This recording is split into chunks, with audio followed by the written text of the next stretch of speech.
This video is going to cover another combination of trig integrals. These will involve tangent and secant. When the power of secant is even, save a secant squared and convert the remaining factors to tangent. If you have a case where the power of tangent is odd, save a secant-tangent combination and convert the remaining factors to secants. When there are no secants and the power of tangent is even, you can convert one of the tangent squared factors to a secant squared factor, and that's using the Pythagorean identity. If these don't work, try to convert everything in terms of sine and cosines and see how that goes. Again, these are tips and not rules per se. Our first example, we've got the integral of secant to the fourth power x times tangent cubed x dx. See, there are times when both secant is even, tangent is odd. So what I'm going to do is I'm going to choose to go option 1, and I'm going to borrow a couple of these secants, and so I'm going to split it up into secant squared, secant squared. I've still got all 4, but the reason I want to do that is I know that I can change secant squared into 1 plus tangent squared using this Pythagorean identity. Also, I know that secant squared is the derivative of tangent. So by splitting secant to the fourth into a couple of secant squareds, the one that I'm saving over here is going to be the derivative of tangent. So I could do a couple of things here. Tangent cubed, transform these two secants into 1 plus tan squared x. Secant squared x is equivalent or equal to 1 plus tangent squared x. Now, if I let tangent be u, I've got u cubed plus u to the 5th,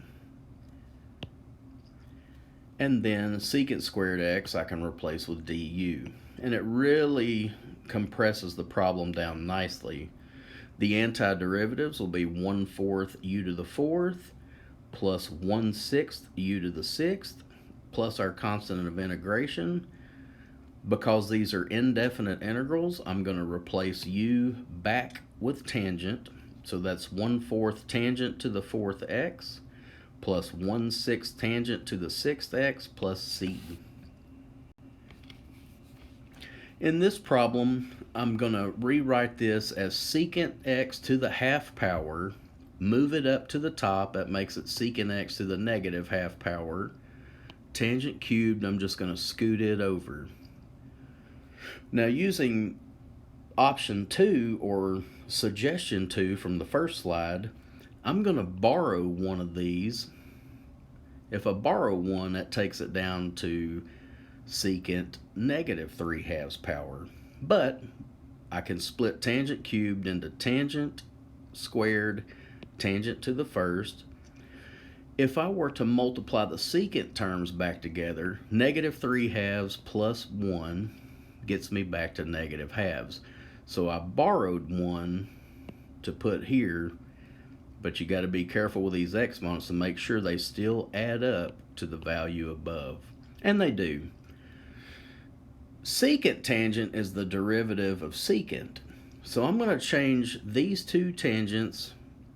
Tangent squared x can be rewritten as secant squared x minus 1. Distributing, after I change secant x to u, this will be u to the negative 3/2 times u squared minus 1. These three will become du. Distributing, I've got u to the negative 3/2 plus 2, that's positive half. U to the negative 3/2 times negative 1 is negative u to the negative 3/2. Now, the antiderivatives, you add 1 to the power, that makes it 3/2. Dividing by 3/2 is multiplying by 2/3. Minus, be careful here, I know you see a plus sign, but minus When I add 1 to the power, I get a negative half. Dividing by negative half is multiplying by negative 2. Negative 2 times the negative that was already here is why that becomes a plus sign. So it's actually minus negative 2 u to the negative half. But I wrote those two negatives as a positive. Replace your u with the original term, so that's 2/3 secant x to the 3/2 plus 2 secant x to the negative half plus c. If you wanted to finish this off, you could put a fraction bar and drop your secant to the denominator and put it under a square root. It's not necessary, but it's definitely an option if you want to do it. On our third slide, we have the integral from 0 to pi over 4, tangent to the 4th x dx.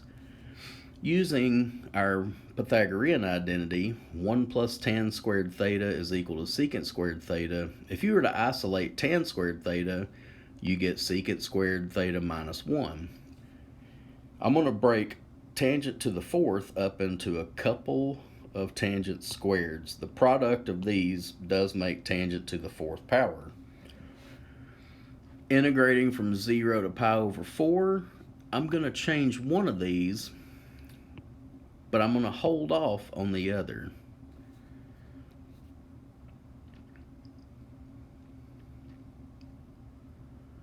Now, I'm going to go ahead and split this up. I've got tan squared secant squared minus tan squared. And I'm going to split this up and do the tangent squared x, secant squared x dx by itself. That's from this distribution. Minus, and then I'm doing a whole nother integral from this distribution, negative tangent squared x. Okay, let's go. If I let u be tangent, the derivative of tangent is secant squared x dx. So I've got u squared from this term, du from this term, those two, the secant squared x and its differential. So this first integral turns out nice. U squared du. Don't forget, if you use a substitution, you have to filter the original upper and lower limits through your substitution. The top number, pi over 4, tangent of pi over 4 is 1.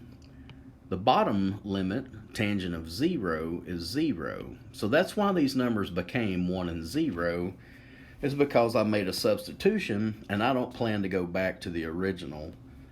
Antiderivative is 1/3 u cubed. Subbing in a 1 and a 0 will give me 1/3.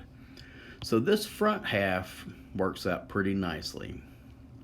Let's go to the back half. Minus integral from 0 to pi over 4 tangent squared dx. Don't forget your identities. This can be rewritten as secant squared x minus 1. The antiderivative of secant squared x is tangent x. The antiderivative of negative 1 is negative x. Both evaluated. Now, I did not do a substitution on the back half, so I'm leaving the original upper and lower limits. Keep your minus sign out. Start a bracket.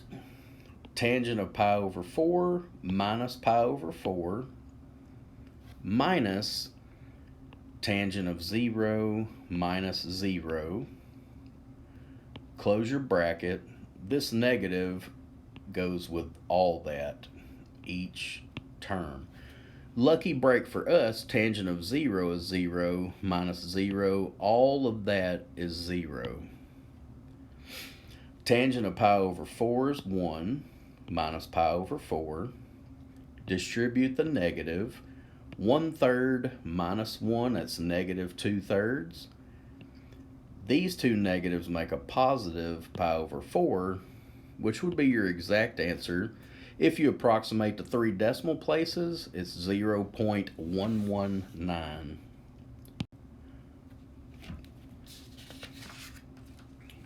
Now we have the integral of secant x over tangent squared x dx. I'm going to go with that, one suggestion back on the first slide of this video where it said, if all else fails, try to convert everything to terms of sine and cosine. I reminded you of your reciprocal identity for secant, your quotient identity for tangent. That's in these braces at the top right. Secant x you can write as 1 over cosine x. Tangent squared, because it's in the bottom, it can be written as cosine squared over sine squared. Remember, 1 over tangent is cotangent. Cotangent squared is cosine squared over sine squared. We can cancel a cosine. This product gives us cosine x over sine squared x. Again, that cosine cancels one of those. If we let u be sine of x, its derivative is cosine x dx, which is precisely the numerator and differential. That gives us 1 over u squared du, and we bring our u to the top, it becomes u to the negative 2 du. The antiderivative, you add 1 to the power, that gives you negative 1. Divide 1 by negative 1, you get a negative 1. And then since that, after adding 1, becomes u to the negative 1, you can transfer it back to the denominator. Since this is an indefinite integral, replace u back with sine x, negative 1 over sine x, plus your constant of integration. This answer is totally fine. If you wanted to really show out, you can change that to cosecant x because that's sine's reciprocal. This answer is good. This one is too. There are some sum to product and product to sum identities on your trig identity sheet that is in your Google Drive folder. This happens to be a product of sine and cosine. The general form for converting a product to a sum is you look at the numbers attached to x, sine of mx cosine nx, and then you find in your identity list which product to sum identity is correct. It turns out sine times cosine in the expansion is 1/2 sine of the difference in your coefficients, x, plus sine of the sum of your coefficients, x. Now, how does that play out? 5 minus 4 is 1. 5 plus 4 is 9. So that's how we get 1/2, and I went ahead and put it out front because it's a constant. 1/2, that's the m minus n. 5 minus 4, that's 1x. And then this one is the m plus n, 5 plus 4, to get 9x. The antiderivative for sine x is negative cosine x. The antiderivative for sine 9x is 1/9 negative 1/9 cosine 9x. If you don't trust yourself, take the derivative. The derivative of negative cosine 9x is positive sine 9x times 9, but that 9 and 1/9 will cancel each other. Distributing the 1/2, we have negative 1/2 cosine x minus 1/18 cosine of 9x plus c. Let me know if you have any questions. Reach out by email, phone, swing by the office, or ask in class. I'll do my best to help you out.